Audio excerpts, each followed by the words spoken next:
नमस्कार, मैं हूं संजय शर्मा। आप देख रहे हैं 4 PM news network. Bharatiya Janata party के नेता मनोहर लाल खट्टर से बेहद नाराज हैं। उनको लग रहा है कि कौन इलेक्शन के बीच में ऐसे हिट विकेट होता है। कुमारी शैलजा से कहिए, आइए, कह दिया कि आइए खट्टर साहब ने, आइए, दावत पे इंतजार है आपका। हमारा घर स्वागत के लिए सज गया है। और शैलजा जी ने कह दिया कि मैं तिरंगे में लपेट के ही मरना पसंद करूंगी।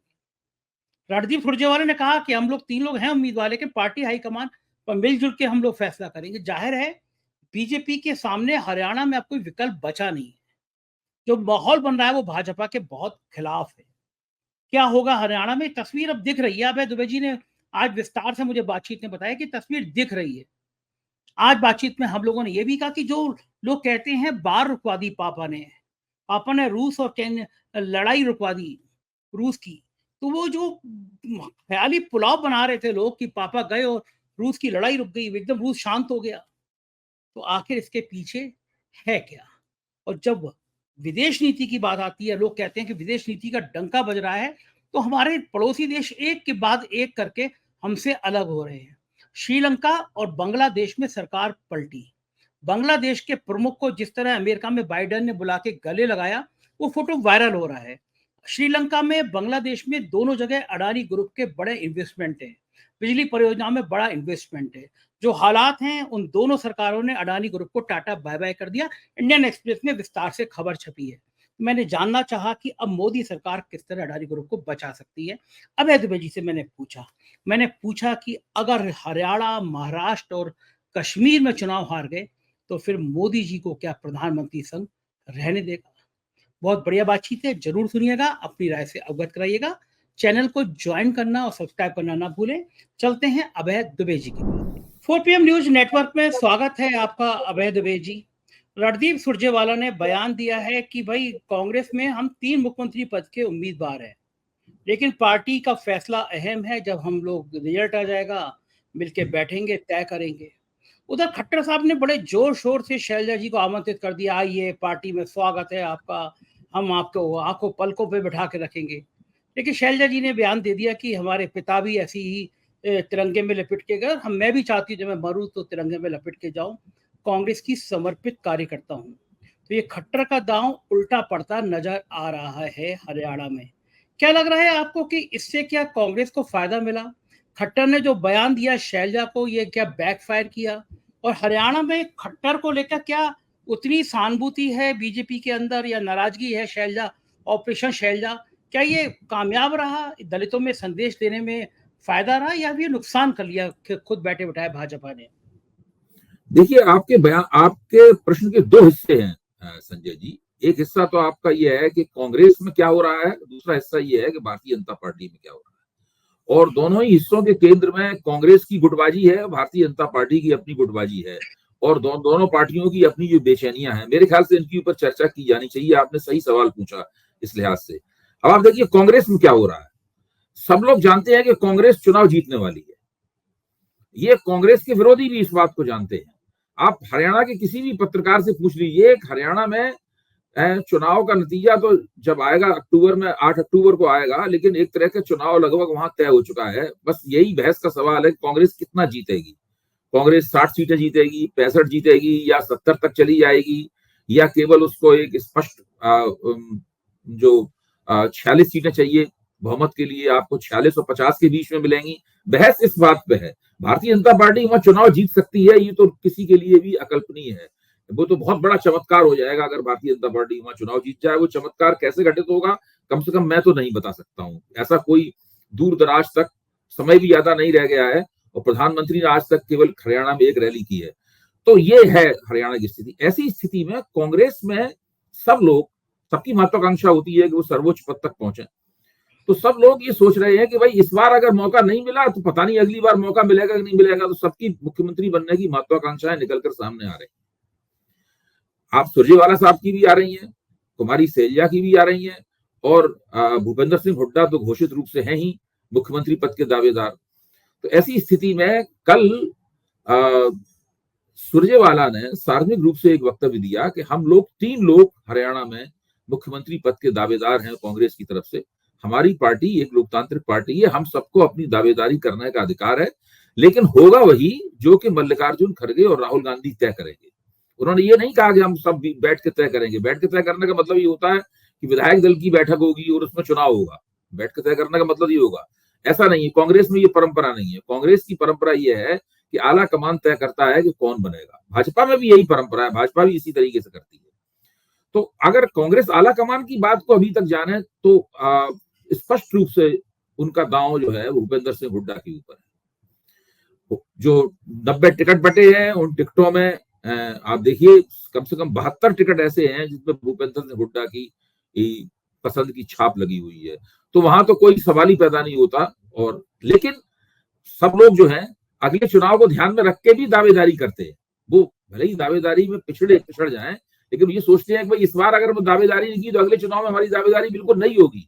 अगर इस बार दावेदारी करें, हमें पता है कि इस बार नहीं बनेंगे, तो अगले चुनाव के लिए हम अगले चुनाव में जब दावेदारी करेंगे तो हमारी दावेदारी में ये नहीं होगा इसने कभी आज तक दावेदारी की ही नहीं, तो नया दावेदार है। अच्छा, आप भारतीय जनता पार्टी में निगाह डालें तो भाजपा में सब लोग जानते हैं कि चुनाव हार जाएंगे। इसके बावजूद भी अनिल विज दावा कर रहे हैं, इसके बावजूद भी राव इंद्रजीत सिंह दावा कर रहे हैं, और नायब सिंह सैनी तो आलाकमान के उम्मीदवार हैं ही। खुद धर्मेंद्र प्रधान ने कह दिया है कि भी हम चुनाव जीते तो नायब सिंह सैनी मुख्यमंत्री बनेंगे, वो हमारे मुख्यमंत्री पद के चेहरे हैं।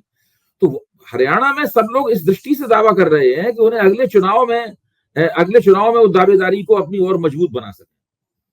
देखिए, नायब सिंह सैनी हरियाणा में चुनाव हारने के बाद नायब सिंह सैनी का पत्ता साफ हो जाएगा। वो राजनीति में एक तरह से मैं कहूंगा पृष्ठभूमि में चले जाएंगे।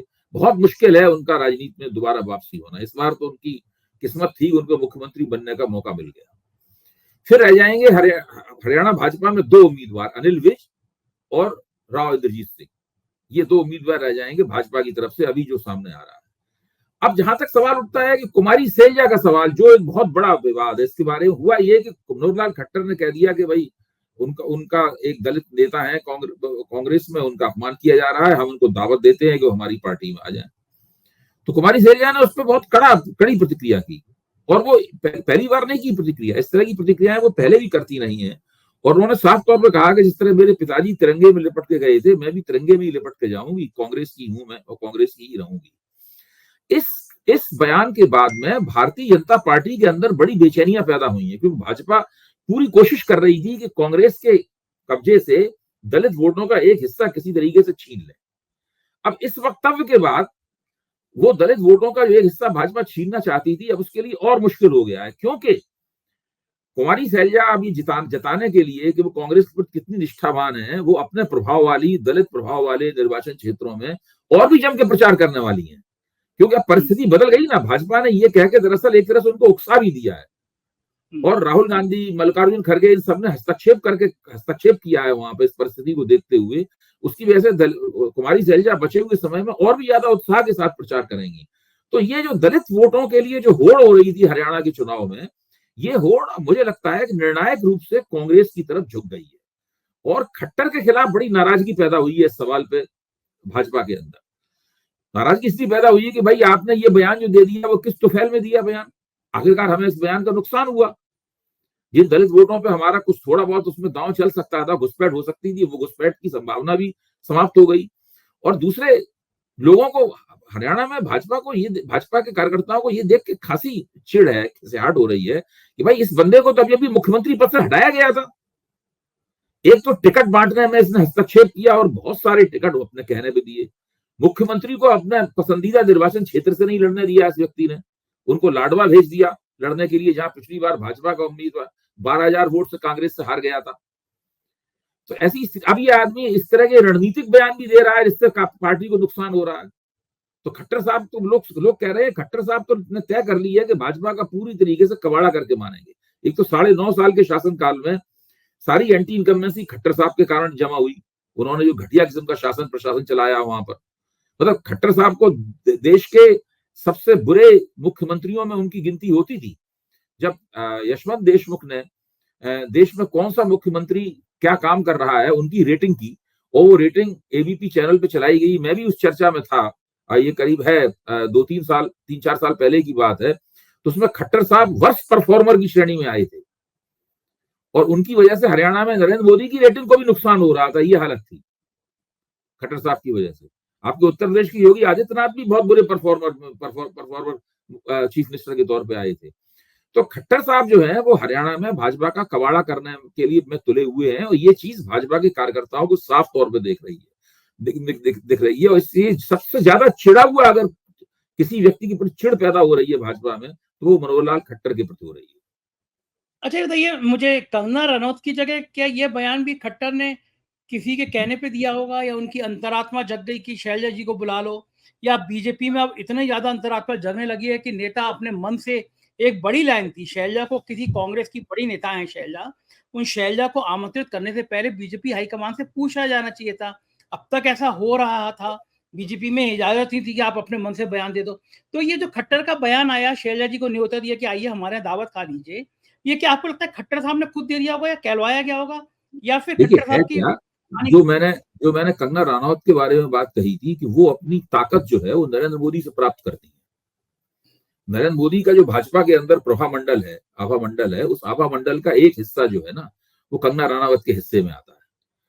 खट्टर साहब भी नरेंद्र मोदी को बहुत प्रिय है। अगर वो प्रिय ना होते तो एक बिल्कुल अनजान व्यक्ति को, जिसको कोई भी नहीं जानता था, अमित शाह भी इसको नहीं जानते थे, उस व्यक्ति को निकालकर हरियाणा का मुख्यमंत्री बनाना और दोबारा बहुमत खो देने के बावजूद फिर से दोबारा मुख्यमंत्री बनाना, ये कोई छोटी मोटी बात नहीं थी। और मुख्यमंत्री पद से हटाने के बावजूद भी उन्हीं के हाथ में हरियाणा के टिकट बांटने का रिमोट थमा देना, ये कोई छोटी मोटी बात नहीं की। खट्टर तो ये मान के चल रहे हैं कि वही हरियाणा का चुनाव लड़ा रहे हैं, इसलिए उन्हें किसी से पूछने की जरूरत नहीं है। दूसरे, भाजपा में आप आलाकमान की बात करते हैं, भाजपा में आलाकमान क्या है? दो आदमियों का आलाकमान है, अमित शाह का और नरेंद्र मोदी का। और हरियाणा में अमित शाह का आलाकमान भी नहीं चलता है, क्योंकि वहां पर नरेंद्र मोदी के सीधे डायरेक्ट एजेंट अगर कोई है तो मनोहर लाल खट्टर हैं। वो मुख्यमंत्री हो, हम लोग समझते हैं मुख्यमंत्री पद से हटा दिए जाएंगे तो उनकी हैसियत कम हो जाएगी, लेकिन अब मैं अपनी बात को रिवाइज कर रहा हूं, संशोधित कर रहा हूं। मुख्यमंत्री हो या वो ना हो, इससे कोई फर्क नहीं पड़ता। मनोहर लाल खट्टर ही हैं जो हरियाणा भारतीय जनता पार्टी में अपना रुतबा रखते हैं और उसको संचालित कर रहे हैं। नायब सिंह सैनी जब मुख्यमंत्री हुए तो कभी भी खट्टर के मुकाबले उनकी कोई हैसियत नहीं बनी। खट्टर जहां से चाहते हैं उस निर्वाचन क्षेत्र से वो लड़ रहे हैं, उन्हें पसंद आए या ना पसंद आए। जिस कार्यक्रम में खट्टर साहब होते हैं वहां पर सारे अफसरों का ध्यान खट्टर साहब पे केंद्रित होता है, मुख्यमंत्री की कोई परवाह नहीं करता। पता, इस तरह की हरियाणा में स्थिति है। अच्छा, अगर मान लीजिए चुनाव हारते हैं, क्योंकि हमने देखा गुड़गांव कितना बढ़िया एक डेवलप था वाला शहर था, दुनिया भर में लोग आते थे गुड़गांव। गुड़गांव एक आइडियल था, बेंगलोर की तरह गुड़गांव बन रहा था, लेकिन गुड़गांव की दुर्दशा हो गई 10 सालों में। जल भराव, गंदगी, बेतरतीब विकास, गुड़गांव को बिल्कुल तबाह कर दिया गया 10 सालों में।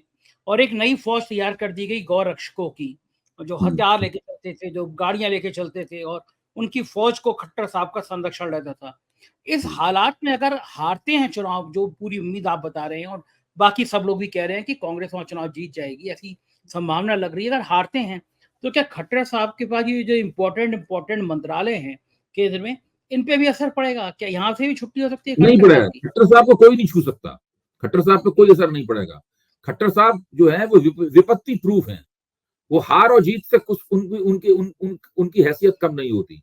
अगर हार और जीत से हैसियत कम होती तो दूसरे पिछले 2019 के चुनाव में खट्टर साहब के नेतृत्व में बहुमत भाजपा ने खो दिया, तो उसी वक्त उनको मुख्यमंत्री न बनाया जाता, लेकिन फिर उनको मुख्यमंत्री बनाया गया। हटाने के बावजूद हरियाणा की भारतीय जनता पार्टी और पूरे चुनाव को चला रहे हैं। वो देखिए, वो नरेंद्र मोदी के व्यक्ति हैं, और नरेंद्र मोदी का व्यक्ति जो है, जिस तरह नॉन बायोलॉजिकल खुद नरेंद्र मोदी है, नरेंद्र मोदी के व्यक्ति भी नॉन बायोलॉजिकल होता है।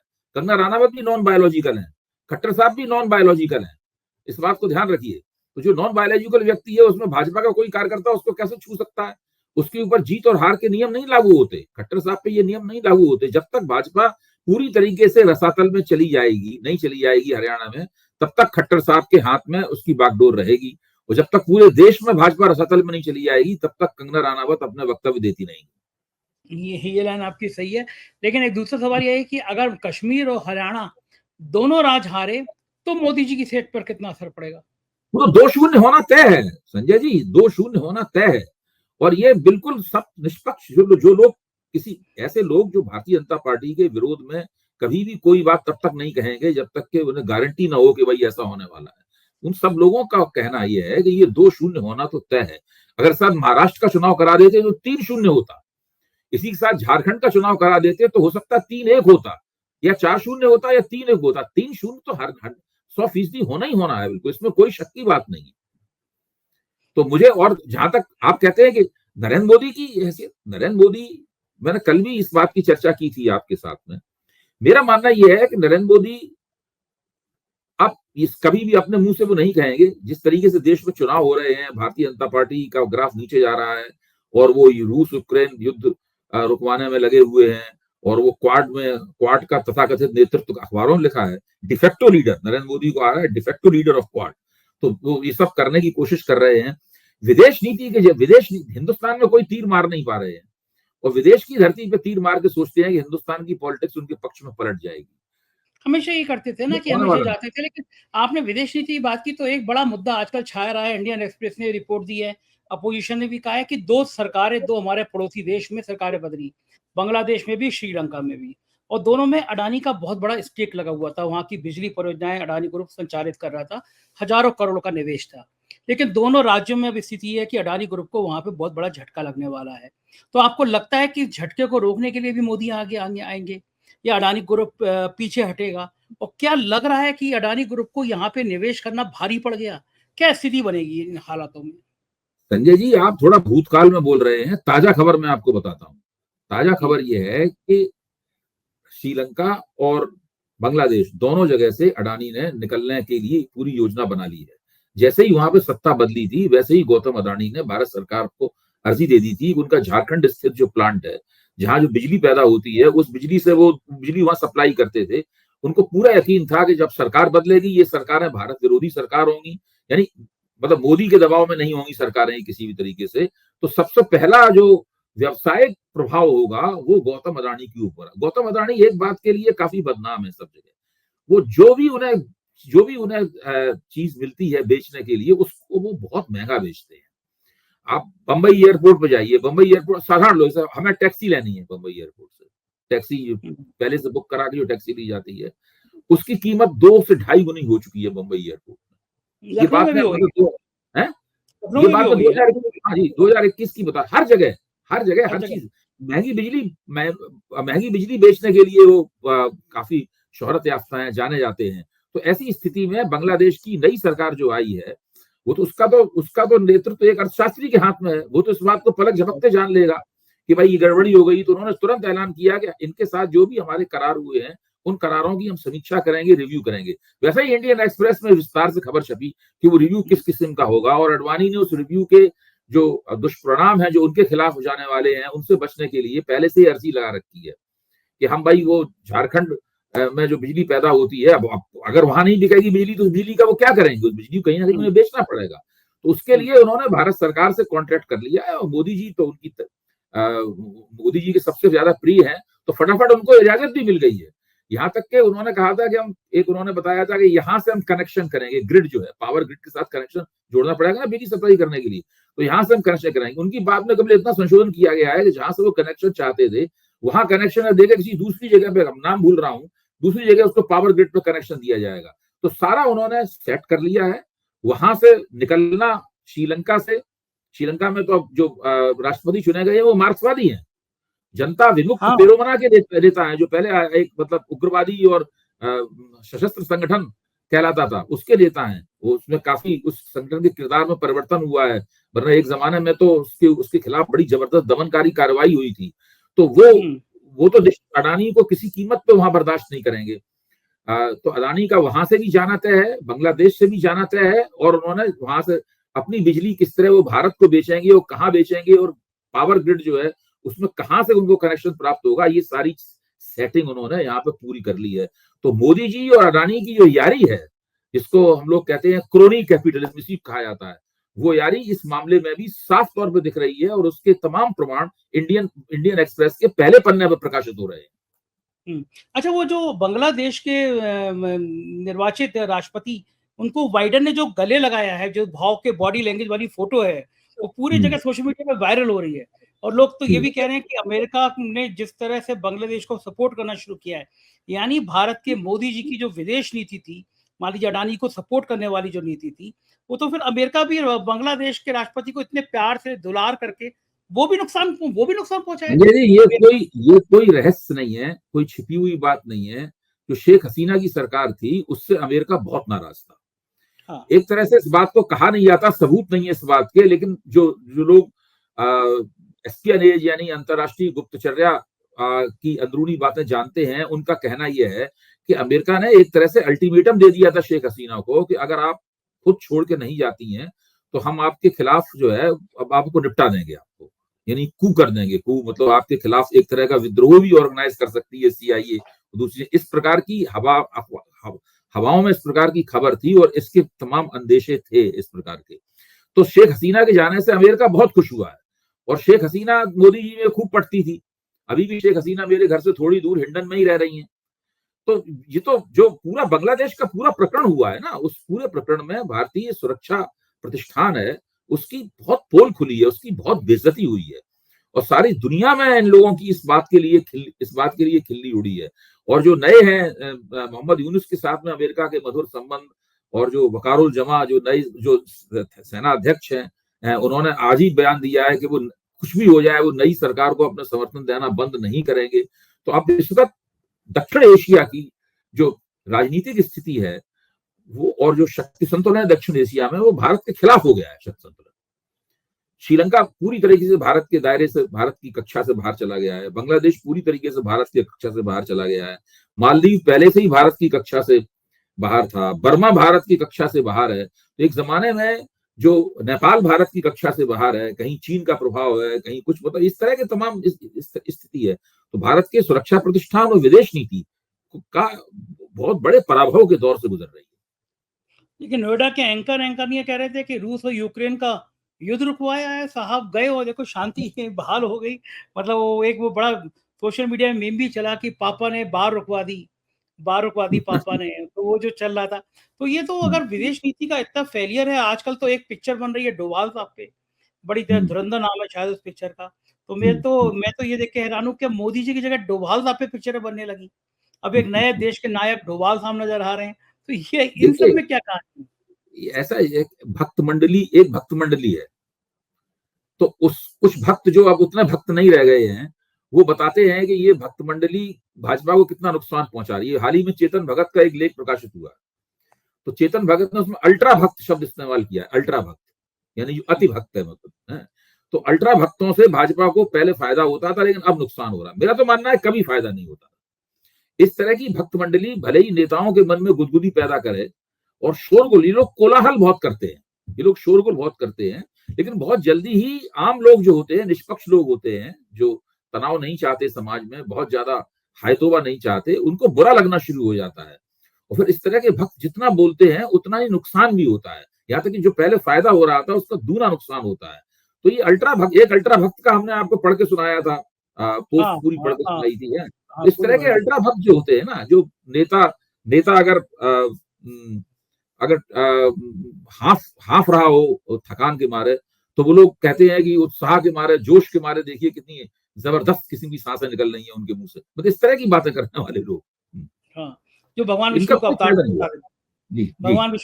तक बता देते हैं जो। लेकिन एक बताइए, इन परिस्थितियों में क्या सरकार के पास कोई ऐसा बताने वाला नहीं होता, कोई सोशल मीडिया की टीम का एक्सपर्ट नहीं होता, कोई इतना विद्वान नहीं होता जो बताते कि ये जो भक्त हैं ये आपको बहुत नुकसान पहुंचा रहे हैं, ये स्ट्रेटेजी आपको नुकसान पहुंचा रही है। उनका कोई बड़ा मंत्री ये कहने को तैयार नहीं होता कि आपको नुकसान हो जाएगा। सरकार इतने अंधेरे में रहती है क्या? उसके बाद इंटेलिजेंस नहीं होती जो ये बताए कि यहाँ गड़बड़ हो रही है, यहाँ सुधर जाइए, यहाँ पे नुकसान हो जाएगा।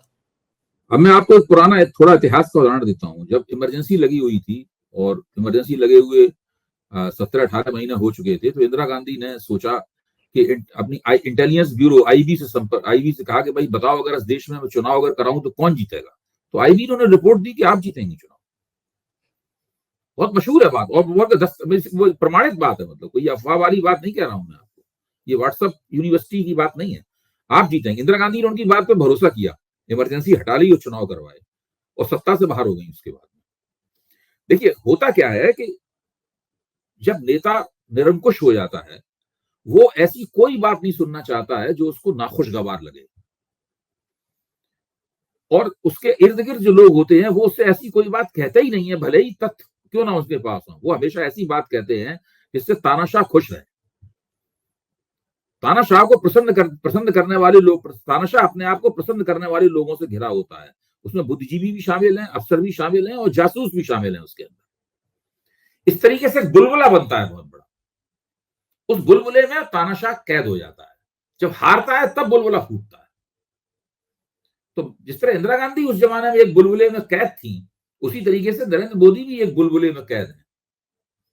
वो तभी उस बुलबुले से बाहर निकलेंगे जब वो बुलबुला वोटर लोग फोड़ देंगे। अच्छा, एक आखिरी सवाल, अगर जो मैंने पहले भी किया आपसे, महाराष्ट्र, हरियाणा, जम्मू कश्मीर, 3 राज्यों के हारने के बाद अगर हार जाते हैं तो संघ की मोदी को लेके क्या रिएक्शन होगा? संघ क्या रिएक्ट करेगा?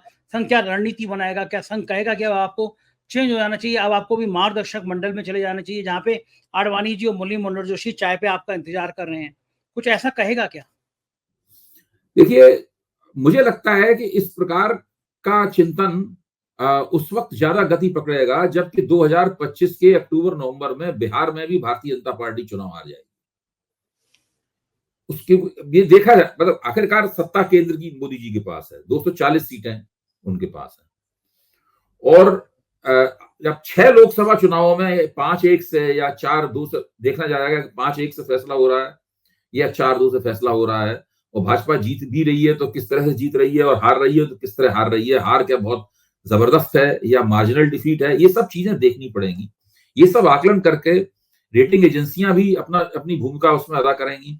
और फिर राष्ट्रीय स्वयंसेवक संघ के पास जो अपने जो सूत्र होते हैं, उन सूत्रों के जरिए भी वो आकलन करवाएगा। अगर इन चुनावों में भाजपा का प्रदर्शन खराब रहेगा, जो मेरा मानना है कि खराब रहेगा, अगर वो चुनाव कहीं जीतती भी है तो वो मार्जिनल किस्म की विक्ट्रीज होंगी, तो उसके बाद में योजना बनाई जाएगी कि मोदी जी को एक बढ़िया अच्छा बंगला दिया जाए खूबसूरत, जिसमें वो अपने रिटायरमेंट के क्षण गुजारें। जिस तरह अटल बिहारी वाजपेयी अलग बंगले में रहते थे, उस तरह मोदी जी को भी एक अच्छा बंगला दिया जाएगा। मोर होंगे ना सर उसमें? जी हाँ, हाँ, इतना तो मोर भारत के जो 15 भारत के पूर्व प्रधानमंत्री को मोर वगैरह तो दिए ही जा सकते हैं। मोदी चाहे तो उसमें सरकार से अपनी लिस्ट देंगे, भाई हमें ये चीजें चाहिए, तो उसमें मोर भी रख सकते हैं। बहुत बहुत शुक्रिया अभय जी। तो ये थे अभय दुबे जी। मुझे इंतजार रहेगा आपकी राय का कि आपको ये बातचीत कैसी लगी। अपना प्यार बनाए रखिएगा। शुक्रिया, थैंक यू।